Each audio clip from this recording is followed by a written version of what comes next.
Hello guys, what's up? It's the one and only African superstar back at it again. You guys can see a bit of my neighborhood. I'm on my way to the gym. And today I want to talk about the danger of proximity, the difference between the house Negro and the runaway slave. So guys, it's a busy day here in Accra.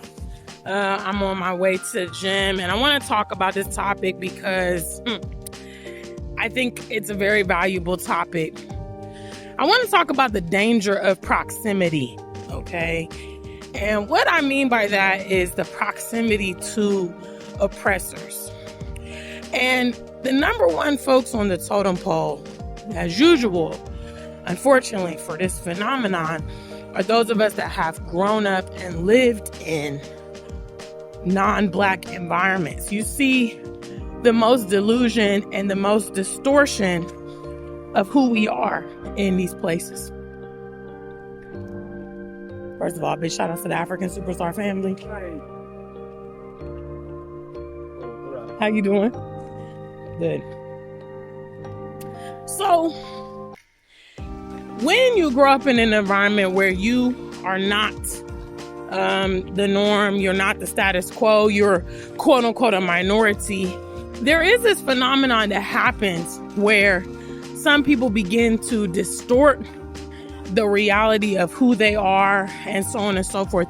We see this so much in the Western world. These folks are called Oreos, they're called Sambos, they're called sellouts, they're called coconuts. These people are completely delusional. We see a movement coming out of America in which Black people are claiming that they are not African, they don't belong to Africa, they have no connection to Africa, and we all know that that's completely bogus. Everybody knows that, the whole world knows that, and even if these people were to do DNA testing, they will trace themselves right back to the continent in one way or another. What they're experiencing is the danger of proximity. When you live among your oppressor, you learn the culture of your oppressor. You want to aspire to become like your oppressor, and therefore estranging yourself from your indigenous roots, your heritage, your lineage, your appearance, everything about you. And this is why living in homogeneous environments is the best for our people, in my opinion. You know, because you get to see yourself reflected everywhere. You get to see yourself reflected in every facet of life. And you don't have to be ashamed of being who you are. Now, it's not to say that obviously there are not people here in Africa that struggle with identity and things like that. But I've never met a Ghanaian who says, I am not a Ghanaian. I'm not an African. I'm not a Black person. And just completely tries to estrange themselves from the obvious reality of who they are. The truth is, even if you don't like aspects of your people or your history, it doesn't change the fact. You can take a watermelon out of Ghana and put it in the UK. It's not a different fruit. It's still going to be a watermelon. You understand? Look at your friend here. Big ass church.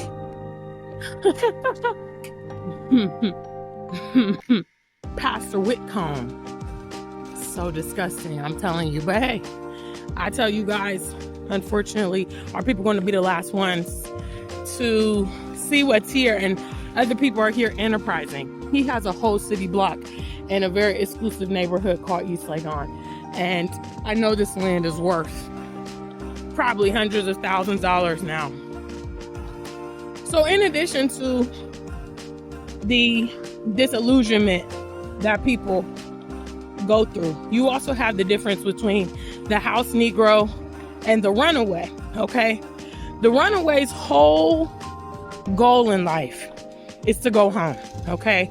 They're willing to sacrifice a lot. They're willing to do whatever it takes to get home, okay? The house Negro says, oh, the piece of the pie I have is enough.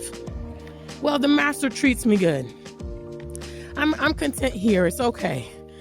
This person will try to discourage you from making the run for it. They're going to talk you out. They're going to tell you all the negative things. They're going to tell you, hey, it's just better here. Let's just stay here. And again, this has to do with the proximity, because obviously the slivers that they're getting from the master, so to speak, in the Western world, to them is better than the whole pie that you can have in Africa, the liberty you can have, the freedom you can have, the safety you can have. You know, the house Negro thinks, hey, it's just better here. The house Negro is willing to die for their master. You know what I mean? They have developed such a deep connection to their master, and they just think that life is better around them. You know, and again, we see this phenomenon heavily in the Western world, and that's why I've come to the consensus that, you know, obviously I'm the latter, I'm the runaway, it's obvious.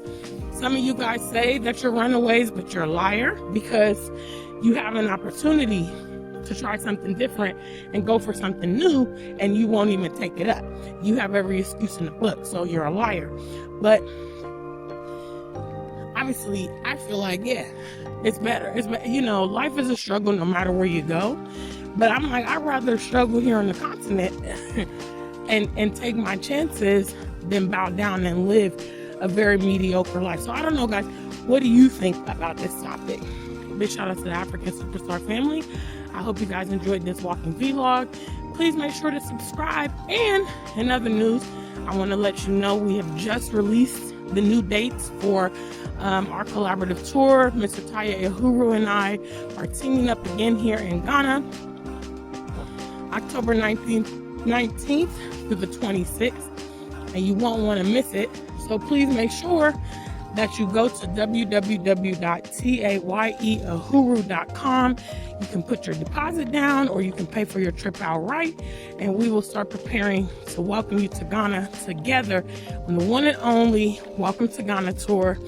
So yes, hope to see you there. Until we meet again, stay black and true. If you ain't black, just stay true.